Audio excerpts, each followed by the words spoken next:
Learn Kannada. Beach ಮೇ ಮತ್ ಬೋಲೋ, ಮಧ್ಯలో ಮಾತನಾಡವದ್ದು, ನಡುವೆ ಮಾತನಾಡಬೇಡಿ. Don't speak in between or don't interrupt. ಬೀಚ್ ಮೇ ಮತ್ ಆವೋ, ಮಧ್ಯలోకి ರಾವದ್ದು, ಮಧ್ಯ ಬರಬೇಡ. Don't come in between.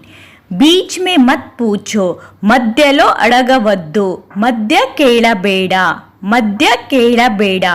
Don't ask in between. ಬೀಚ್ ಮೇ ಮತ್ ದೇಖೋ, ಮಧ್ಯలో చూడవద్దు, ನಡುವೆ ನೋಡಬೇಡ. Don't look in between. ಬೀಚ್ ಮೇ ಮತ್ ಹಸೋ, ಮಧ್ಯలో ನವವದ್ದು, ಮಧ್ಯ ನಗಬೇಡಿ. ಮಧ್ಯలో పిలవవద్దు, ಮಧ್ಯ ಕರೆ ಮಾಡಬೇಡಿ. If you like this video, please like, share and subscribe. Thank you.